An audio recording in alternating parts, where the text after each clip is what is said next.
Queridos, a mensagem que eu vou pregar hoje, eu nunca preguei em toda a minha vida. Já falei sobre o tema, mas eu nunca preguei de maneira tão explícita sobre esse tema. Vocês sabem, nós estamos falando numa série intitulada Segredos da Eternidade.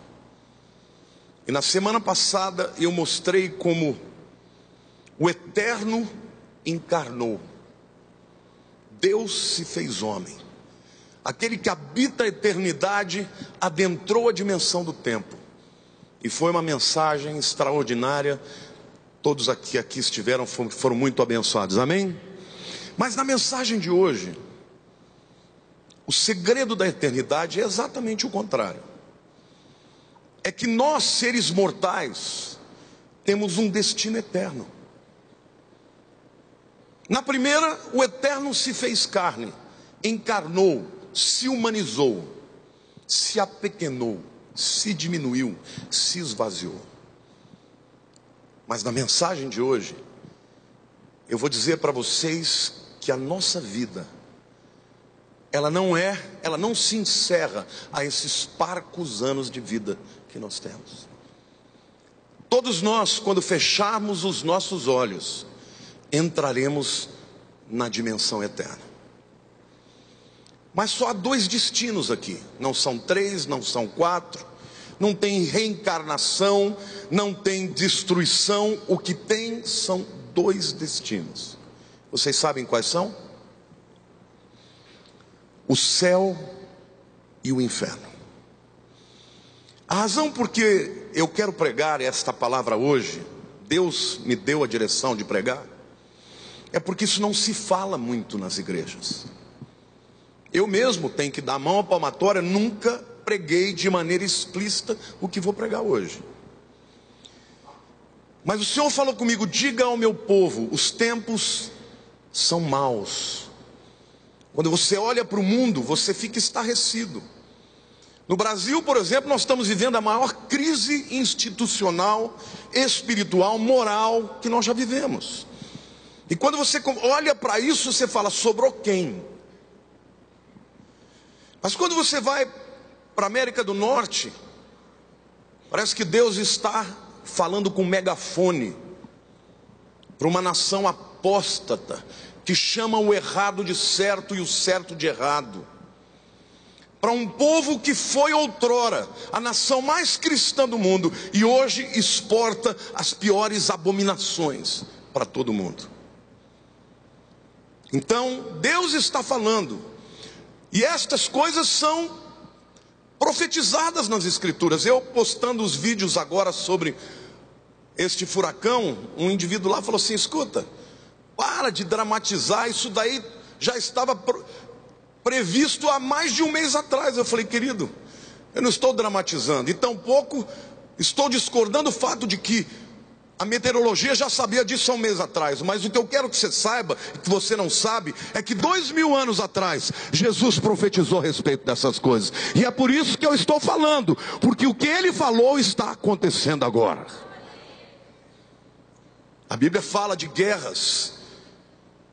Do outro lado do mundo, aquele Pyongyang soltou recentemente uma bomba de hidrogênio 100 mil vezes mais poderosa do que a bomba atômica que foi lançada em Hiroshima e Nagasaki. E ele está fazendo isso para sinalizar aos americanos. E ele é doido o suficiente para começar uma guerra mundial. Jesus falou também de terremotos, que as pessoas ficariam estupefatas com os terremotos. E vocês se lembram quando eu falei sobre os sinais dos tempos? Nos últimos 50 anos, a magnitude dos terremotos aumentou sobremaneira. E não só a magnitude, como também o número de terremotos. E Jesus ainda falou que o mundo ficaria estarrecido com o bramido do mar e das ondas. O que nós estamos vivendo hoje são os últimos dias. São dias maus. E esta é a razão porque é necessário pregar, para que você saiba e para que as pessoas saibam que o destino que vamos ter na eternidade depende da nossa decisão no tempo presente. Amém? Fale assim comigo: o nosso destino é escolhido e determinado no tempo em que vivemos. Qual é a atitude do cristão? O que Deus espera de você e de mim diante dessa situação? Lá em Romanos capítulo 13, versos 11 a 14, a Bíblia diz assim: e digo isto a vós outros que conheceis o tempo, já é hora de vos despertardes do sono, porque a nossa salvação está agora mais perto do que quando no princípio cremos. Vai alta a noite e vem chegando o dia. E agora presta atenção: deixemos, pois, as obras das trevas e revistamo-nos das armas da luz. Andemos dignamente como em pleno dia, não em orgias e bebedices, não em impudices ou impurezas e dissoluções, brigas, não em contendas e ciúmes, mas revestivos do Senhor Jesus Cristo, e nada disponhais para a carne no tocante às suas concupiscências. O que Deus está falando para você e para mim, queridos, que não é mais tempo de brincar de ser crente. É tempo da luz ser diferida das trevas, do óleo não se misturar com a água. Eu não estou aqui dizendo que você não deva ter amigos lá fora. Eu não estou dizendo que você deva sair do mundo e não trabalhar, e não procurar conquistar, investir nas coisas dessa vida. Eu estou dizendo que nesta vida Deus espera que você seja a luz do mundo e sal da terra. Amém, irmãos?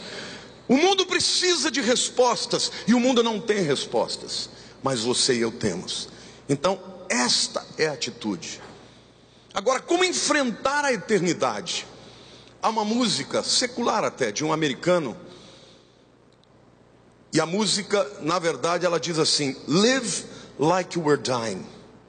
Viva como se você estivesse morrendo. E no refrão ele diz assim: eu amei profundamente, e eu falei mais docemente, eu perdoei, eu me neguei. Algum dia eu espero que você possa viver como se estivesse morrendo. Você pode olhar para a pessoa do teu lado e dizer assim: você sabia que você está morrendo? Esta música, quando foi lançada, irmãos, foi exatamente na mesma época de que um grande palestrante foi convidado para falar numa universidade, e o lecture, a palestra, a aula que ele tinha que dar era a última aula. Ele recebeu o convite e ficou assim, estranhou. O que eu vou falar sobre a última aula? E antes dele estar presente naquela universidade, ele descobriu que aos 47 anos de idade, ele estava com câncer no pâncreas. E então, mais do que ninguém, a palestra se tornou significativa, porque quando ele foi falar sobre o tema, ele sabia que a vida dele estava por um fio. E ele morreu alguns meses depois, aos 47 anos. Viva como se você estivesse morrendo. Porque, queridos, no tempo em que nós vivemos, nós temos todas as oportunidades. A oportunidade de escolher entre o certo e o errado. E, sobretudo, escolher entregar a nossa vida para Deus. Entregar a nossa vida e o nosso destino para aquele que morreu para nos salvar. Então, o segundo segredo da eternidade é que um dia nós estaremos numa dimensão eterna. Mas o nosso destino será duplo. Ou o céu ou o inferno. E hoje eu quero falar de algumas atitudes que nós precisamos ter para enfrentar essa realidade da eternidade. A primeira atitude é que nós devemos focar os nossos corações e as nossas mentes no céu.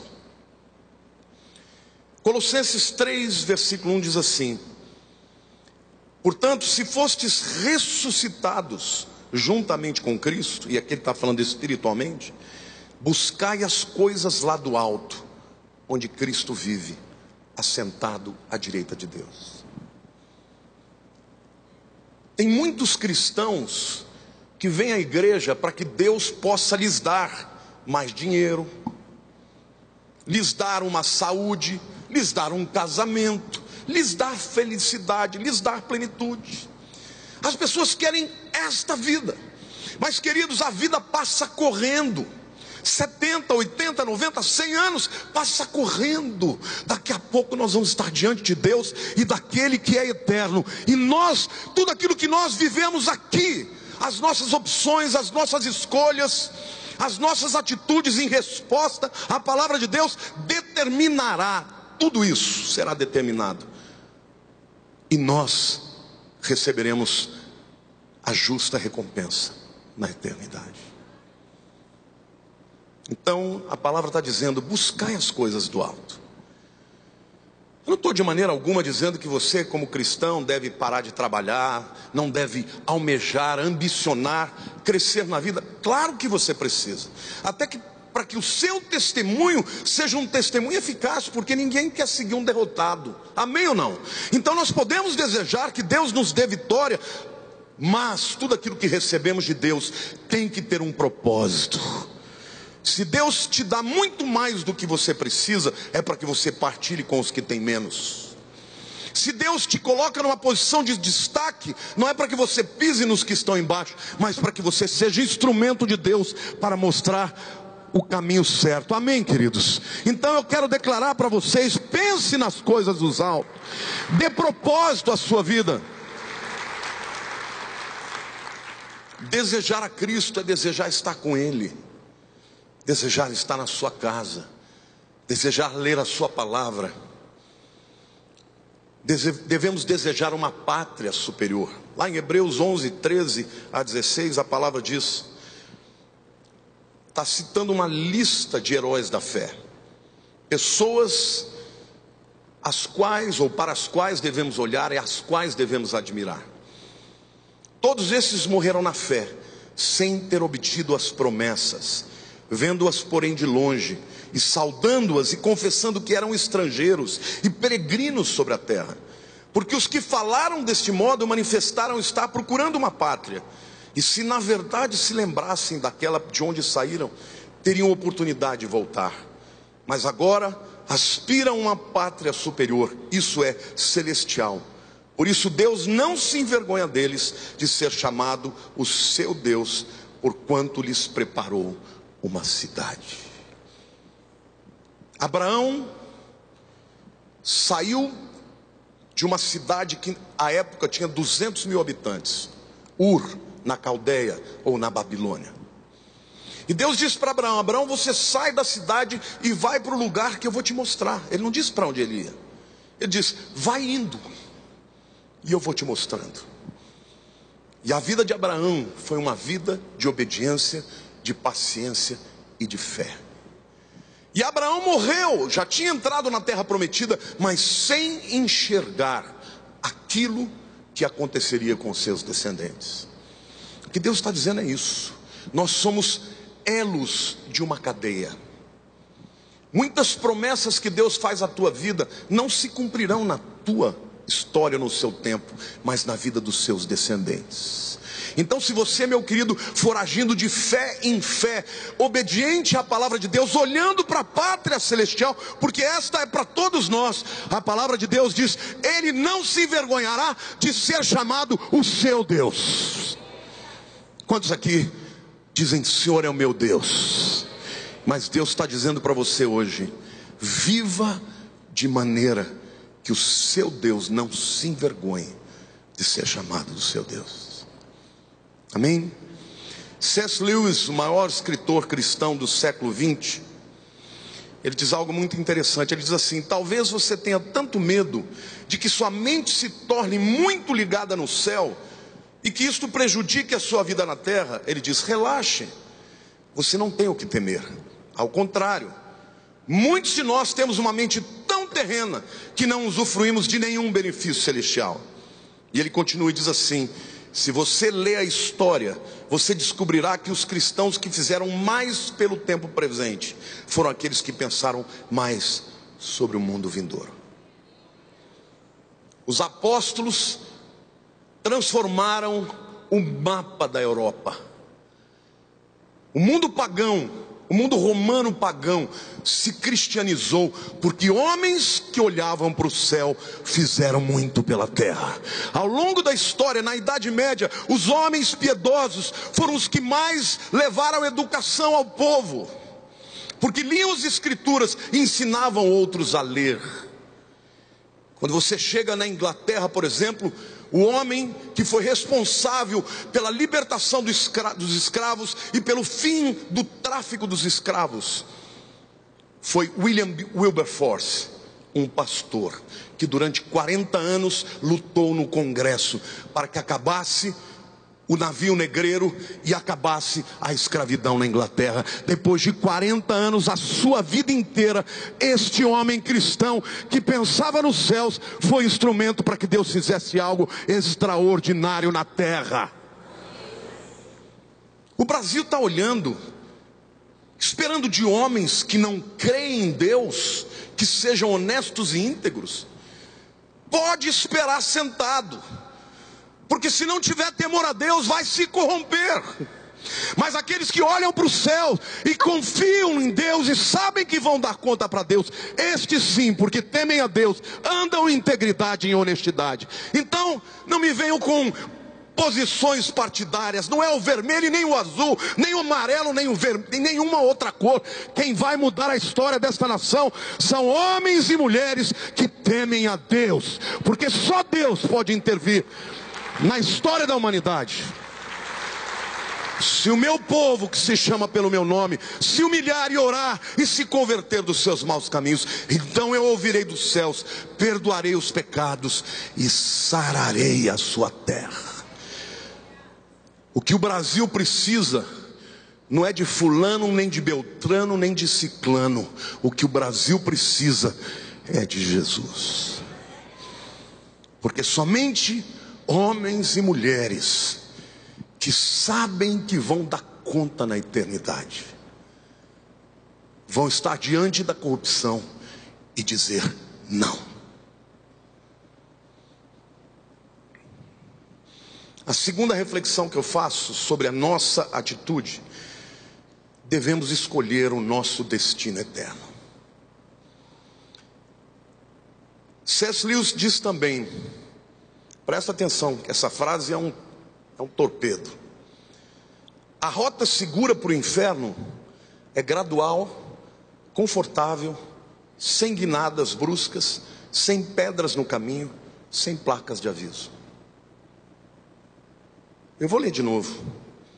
A rota segura para o inferno, é segura porque é lá que vai dar, é gradual, é confortável, sem guinadas bruscas, sem pedras no caminho e sem placas de aviso. Há uma pesquisa que diz que para cada americano que crê que vai para o inferno, 120 crê que vão para o céu. 120 creem que vão para o céu. Será que esse otimismo está coerente ou tem respaldo na Bíblia? Mateus 7, 13 e 14 diz assim: entrai pela porta estreita, larga é a porta e espaçoso o caminho que conduz para a perdição, e são muitos os que entram por ele, porque estreita é a porta e apertado o caminho que conduz para a vida, e são poucos os que acertam com ela. Sabe quem disse essas palavras, irmãos? Quem é que disse? Jesus. Você crê em Jesus? Jesus está dizendo que a porta para a salvação é estreita. Mas ele disse também quem é a porta. Quem é a porta, irmãos?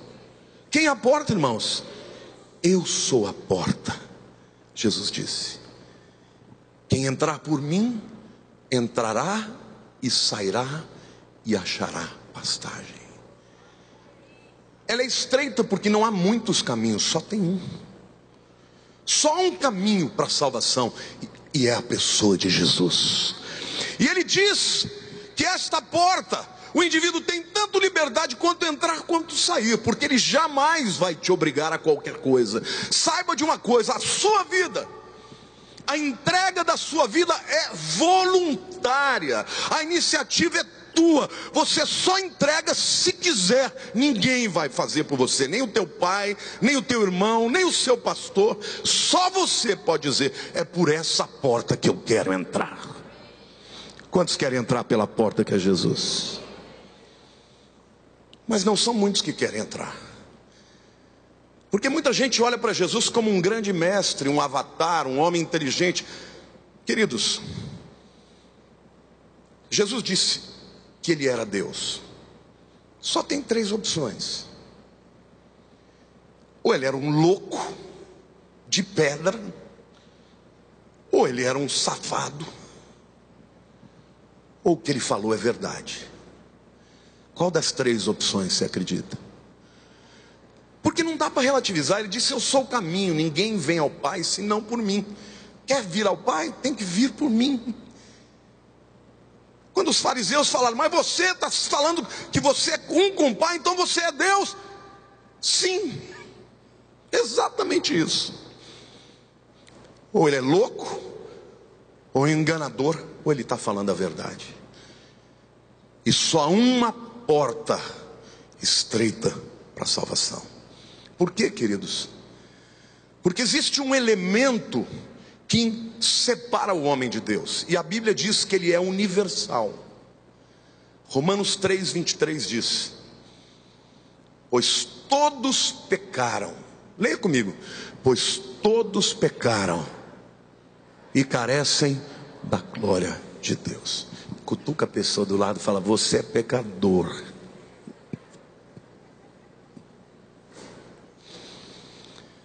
Querido, não sobra um. O único que passou pela história dos homens e nunca pecou se chama Jesus Cristo de Nazaré. Por isso ele pôde se tornar o nosso Salvador. Amém. E aquele que entra pela sua porta, crendo que ele é o Salvador, não receberá a punição dos pecados e do juízo. Isaías 59, versículo 2 diz: mas as vossas iniquidades fazem separação entre vós e o vosso Deus, e os vossos pecados encobrem o seu rosto de vós, para que não vos ouça. O pecado é uma agressão a Deus, é uma afronta a Deus. Mas nós somos pecadores, então nós estamos num dilema. Mas a palavra de Deus diz: se confessardes os vossos pecados, Ele é fiel e justo para vos purificar de todos os pecados, vos perdoar os pecados e vos purificar de toda a injustiça. Amém? Por isso nós precisamos de Jesus. Nós precisamos mais do que da salvação, nós precisamos do Salvador. A palavra de Deus diz que só entrará na Nova Jerusalém, que é o destino dos salvos. Vejam o texto, Apocalipse 21:27. Nela, na Nova Jerusalém, nunca jamais penetrará coisa alguma contaminada, nem o que pratica abominação e mentira, mas somente os inscritos no livro da vida do Cordeiro. Amém, queridos? Só vai entrar lá quem tiver o nome escrito no livro da vida. Aliás, eu quero te dizer uma coisa: o que é a vida? Quantos aqui tem mais de 50? Isso significa que você já viveu mais de metade da vida. Quantos aqui tem mais de 70? Isso significa que você já viveu mais de 2/3 da sua vida. Mas se você perguntar para qualquer pessoa que já viveu muito, ela vai te dizer: passa muito rápido. Outro dia, eu estava casando com essa jovem linda aqui. O tempo não foi cruel para ela, foi comigo, mas com ela foi muito favorável. Eu perdi cabelo. Acreditem, ela me chamava de manequim italiano, 70 quilos. Agora careca, barrigudo. O tempo foi cruel comigo. mas passa muito rápido. Olha o que Tiago capítulo 4, versículo 14 diz assim: vós não sabeis o que sucederá amanhã. Que é a vossa vida? Sois apenas como neblina, que aparece por um instante e logo se dissipa. Sempre que eu vejo uma árvore que tem 2000 anos, lá em Israel você vê oliveiras de 2500 anos, você fala: meu Deus, como eu sou efêmero, como eu sou passageiro, passa como neblina. Estou vendo essa jovem linda que é a Sofia. Quantos anos, Sofia? 25, é uma menina, para ela não deve pensar nessas coisas, né? Mas outro dia eu tinha 25, vai passar correndo, eu te prometo. Vai voar. E você fala: meu Deus, essas rugas. A Lília todo dia fala comigo: eu estou gorda, eu estou com ruga. Eu falo: você me ofende se você perguntar se você está gorda. As mulheres se preocupam muito mais, né, com essas coisas. Mas a vida passa muito rápido. Sabe, querido, não deixe para decidir amanhã a decisão que você precisa fazer hoje. Em Josué 24, versículo 15, Josué está diante do seu povo e ele diz assim: porém, se vos parece mal servir ao Senhor, escolhei hoje a quem sirvais. Se aos deuses a quem serviram vossos pais que estavam da além do Eufrates, ou aos deuses dos amorreus em cuja terra habitais. Eu e minha casa serviremos ao Senhor. Quantos podem dizer para Deus hoje: eu e minha casa serviremos ao Senhor? Amém, aplauda ao Senhor, diga: eu creio.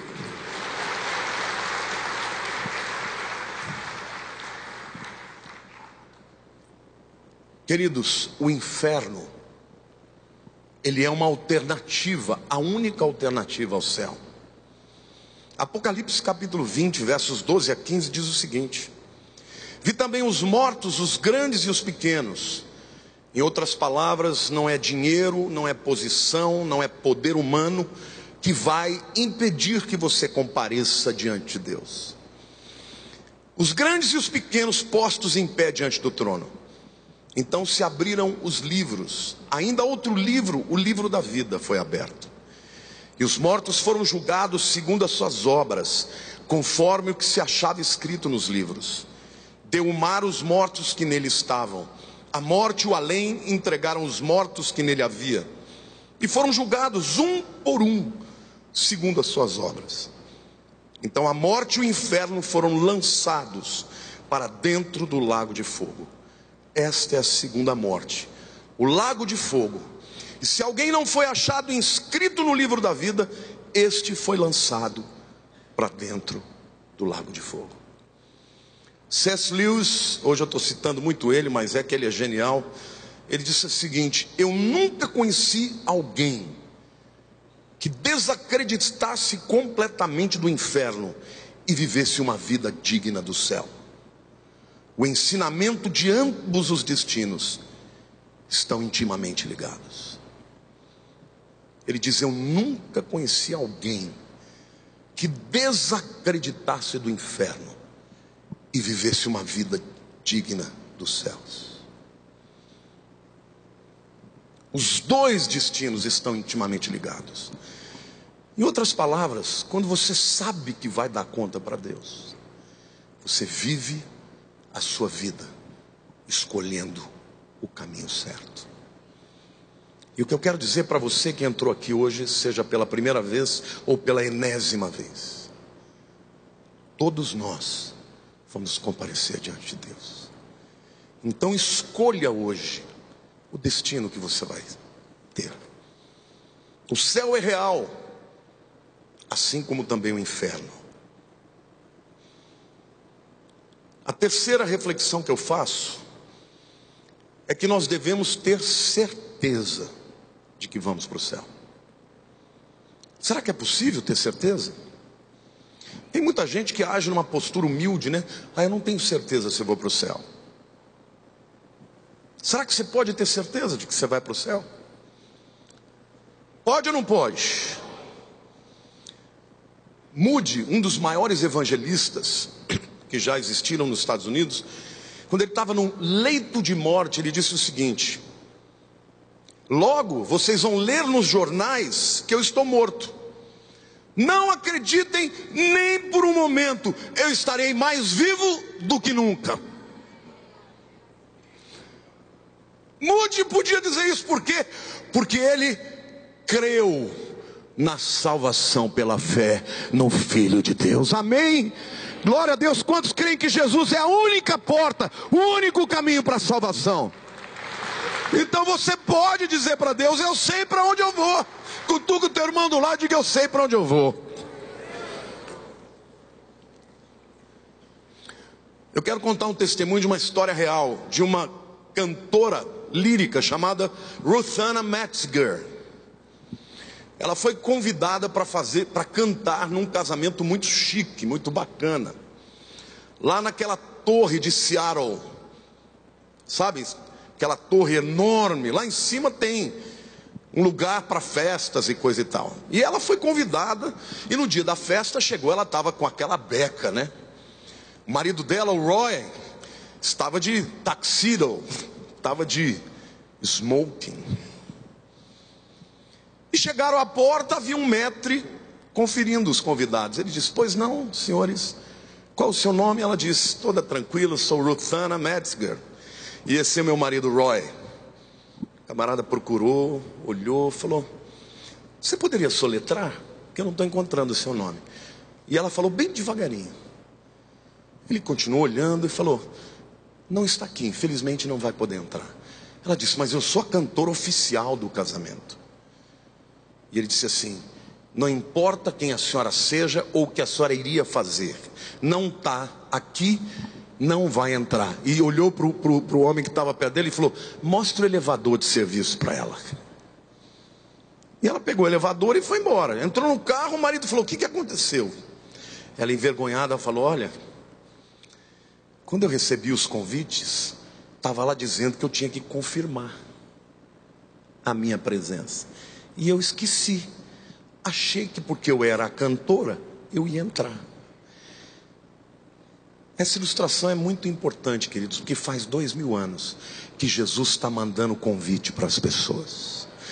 Querido, se você não confirmar, aceitando a Jesus como seu Salvador, o seu nome não estará escrito no livro da vida.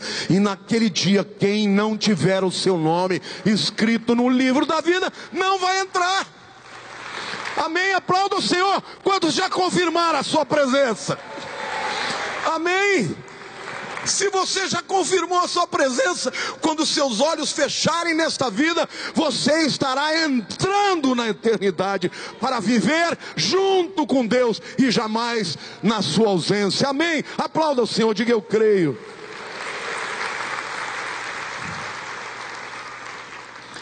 A quarta reflexão que eu faço é que nós devemos nos preparar para essa viagem.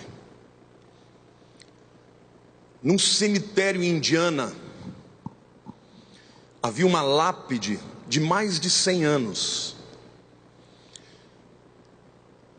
E havia um epitáfio muito interessante. Aquele camarada devia ser um gozador, né? Estava escrito assim: ei, estranho, para aí. Está na lápide dele. O que eu fui ontem, você é agora. O que eu sou hoje, você será amanhã. Então, venha após mim, me siga até a morte. É um engraçadinho, né? Embora o que ele falou seja totalmente verdade. Diz que um transeunte estava passando, leu aquilo, não aguentou. Ele estava com um giz na mão, ele disse assim: não fiquei muito contente em te seguir não, até que eu saiba para onde você foi.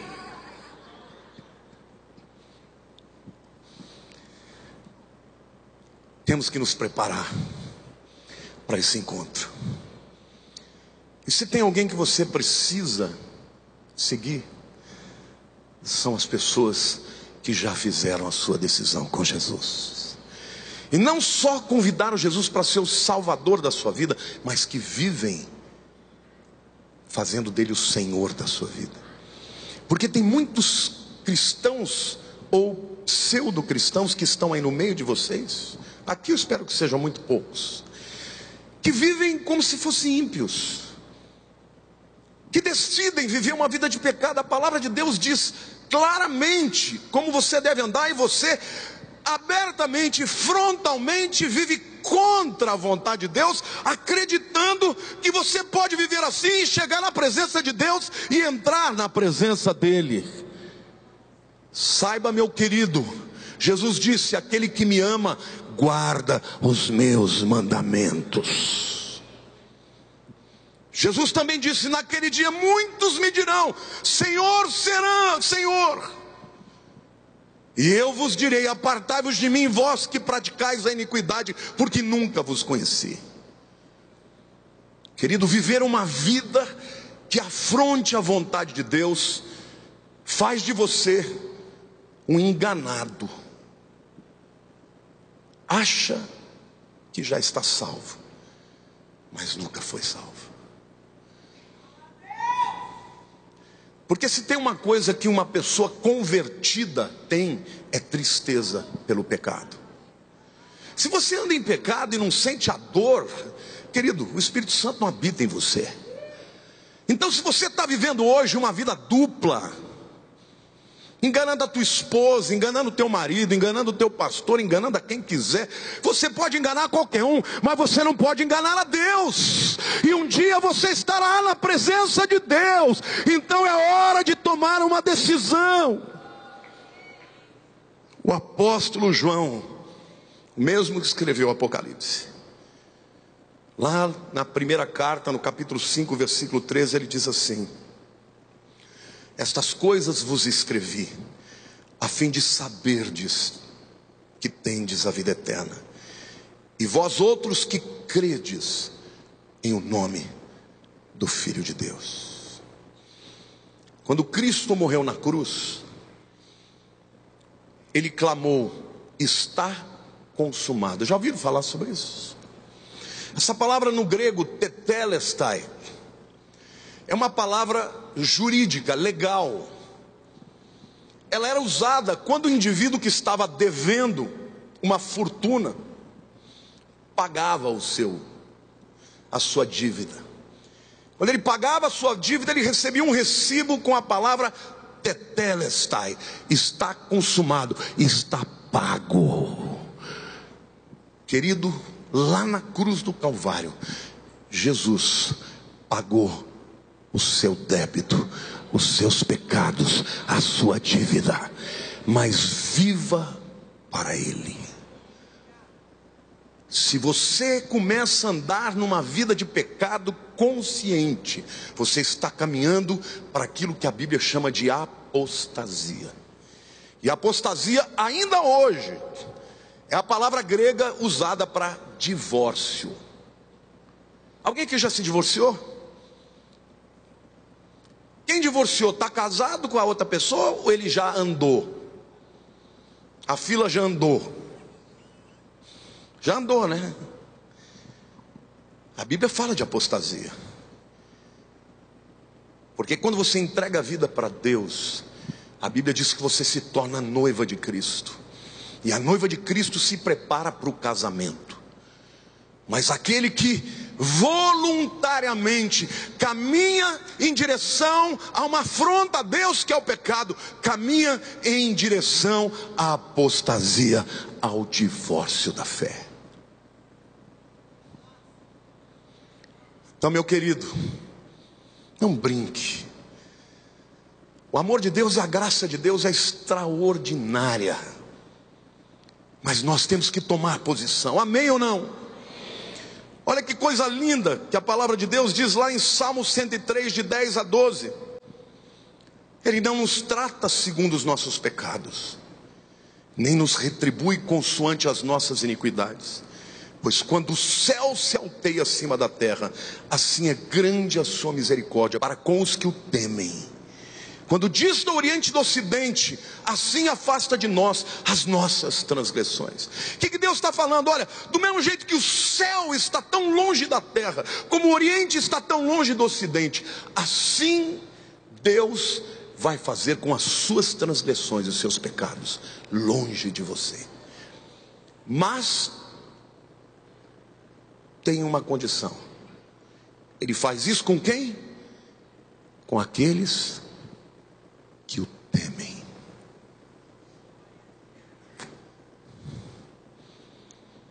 Por isso que a Bíblia diz que você não pode julgar quem subirá ao céu, quem descerá ao abismo. O limítrofe é muito tênue, não dá para saber. Às vezes você conversa com uma pessoa, ela parece, mas não é. Às vezes você olha para outra, ela não parece, mas é. Mas Deus sabe exatamente quem é você. Você quer estar certamente na presença de Deus. A Bíblia diz: o princípio da sabedoria é o temor a Deus. Ande em temor, porque Deus, ainda que seja extraordinariamente bom, Ele é o juiz. E um dia nós estaremos na presença dEle. E aquele que de verdade já conheceu a Cristo, já teve uma experiência, este abomina o pecado, tem nojo do pecado. Deus ama o pecador, mas abomina o pecado. Então esta palavra para você, que muitas vezes está aqui hoje, mas que vive uma vida dupla, e que não sente nem culpa. Queridos, você não sente a dor do pecado, você não fica triste, você está caminhando para o inferno. Mas se você ama Deus e o teme, mesmo que você peque, e nós não precisamos andar em pecado, mas não existe ninguém perfeito. A Bíblia diz que Ele vai separar a nossa vida dos nossos pecados, como o céu separa a terra, como o Oriente separa o Ocidente. Amém? Não é maravilhoso, queridos? Temos que nos preparar para essa viagem. Agora, a Bíblia diz que o perdão não é automático, não é por osmose. Você sabe o que é osmose? Você se lembra das aulas de química? Osmose é quando existem dois meios diferentes que se comunicam. Você receber por osmose é não fazer força e você receber aquilo que está no outro meio para dentro do seu meio. A salvação e o perdão dos pecados não é desse jeito. Não são desse jeito. Provérbios 28:13 diz assim: o que encobre as suas transgressões jamais prosperará, mas o que confessa e deixa alcançará misericórdia. Você pode esconder dos homens, mas de Deus não pode. O que encobre as transgressões jamais prosperará, mas o que confessa e deixa alcançará misericórdia. 1 João 1,9 diz: se confessarmos os nossos pecados, Ele é fiel e justo para nos perdoar os pecados e nos purificar de toda a injustiça. Randy Alcorn, uma autora, na verdade, que escreveu sobre o céu, diz o seguinte: o presente da salvação não pode ser conquistado, merecido ou realizado em qualquer sentido. Não depende dos nossos méritos ou esforços, mas somente da generosidade de Cristo e do seu sacrifício, que é suficiente para nos salvar. Nós não só necessitamos de salvação, nós necessitamos de Jesus, o Salvador. E finalmente, o maior presente de Deus é Ele mesmo, Deus em pessoa, que graciosamente nos dá o céu como recompensa. E na cruz, Jesus experimentou o inferno que merecemos, para que por toda a eternidade experimentemos o céu que não merecemos. Amém, queridos? É de graça, você não pode pagar, você não vai merecer. Mas é assim como um pai com uma criança. O pai chega para o menino e fala: me ajuda a lavar o carro. Ele não consegue lavar nada, mas ele faz uma força. Deus não vai te salvar pela sua capacidade de andar direito. Ele te salva porque você crê no seu filho. Mas uma vez que você crê, o teu coração tem que ser para andar segundo a sua vontade. Amém? Devemos ter sede pela eternidade. Apocalipse 21, de 6 a 8 diz o seguinte. Aqui é Jesus falando: disse-me ainda, tudo está feito, eu sou o alfa e o ômega, o princípio e o fim. Eu, a quem tem sede, darei de graça da fonte da água da vida. Tem que ter sede do Senhor. O vencedor herdará estas coisas, e eu lhe serei Deus, e ele me será filho. Quanto porém aos covardes, aos incrédulos, aos abomináveis, aos assassinos, aos impuros, aos feiticeiros, aos idólatras e a todos os mentirosos, a parte que lhes cabe será no lago que arde com fogo e enxofre, a saber, a segunda morte. Talvez haja pessoas que aqui tenham cometido algum desses pecados. Se você confessar Jesus, eles estão perdoados. Agora, aquele que anda nisto, uma pessoa que anda matando, não pode dizer que é de Jesus. Mas Deus pode perdoar um assassino. A pessoa que anda em abominações não teve uma conversão genuína. Mas aqueles que andaram em abominações e se arrependeram, estes são salvos. Mas o segredo é ter sede. Quantos aqui têm sede do Senhor? Sede é a necessidade mais básica do ser humano. Sem água você morre. Você pode ficar uma semana sem comer. Eu já fiquei. Tem gente que fica 40 dias sem comer. É possível. Mas você não pode viver sem água. E Jesus está dizendo: aquele que tem sede, de graça eu darei de beber da água da vida. Amém? Apocalipse 22, 17. É a última palavra de Deus. Está fechando o livro da Bíblia. E a Bíblia diz assim: o Espírito e a noiva dizem: vem. Aquele que ouve, diga: vem. Aquele que tem sede, venha. E quem quiser, receba de graça a água da vida. A última palavra de Deus nas Escrituras é um convite de graça. O Espírito Santo e a noiva, quem é? Olhe para a pessoa do teu lado e diga: você é a noiva. Não é assim que se faz numa festa de casamento? Você manda um convite e está o nome de quem? Dos pais e dos noivos. Deus não tem pai. Ele é o pai. O noivo é Jesus. A noiva somos nós. Qual é o convite que nós vamos fazer para o mundo? Vem. Vem. Vem.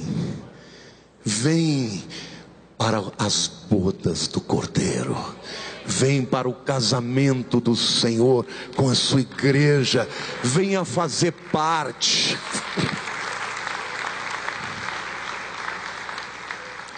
Mas sabe, querido, para fazer parte tem que confirmar. Ser cristão não é ser alienado. A gente é gente de carne e osso. Ao mesmo tempo, nós somos diferentes. Porque a gente anda aqui na terra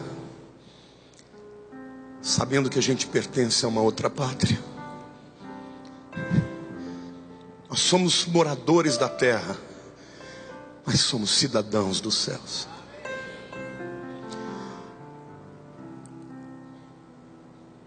A última palavra de Deus na Bíblia. O Espírito e a noiva dizem: vem. Você tem falado vem para os seus amigos, para os seus vizinhos. Deus quer te usar. Aquele que ouve, diga vem. Quantos aqui estão ouvindo e podem dizer vem? Aquele que tem sede, venha. Quantos têm sede aqui? E quem quiser, receba de graça a água da vida. Senhor, eu quero orar por esse povo que está aqui e por esses que me veem. Senhor, eu te peço hoje que o Senhor possa gerar sede na nossa vida, de maneira, Senhor, que nós não sejamos meramente assistentes de um culto, ou que nos expressemos como uma forma de religiosidade, Senhor, mas que nós desejemos o Senhor mais do que qualquer coisa na nossa vida.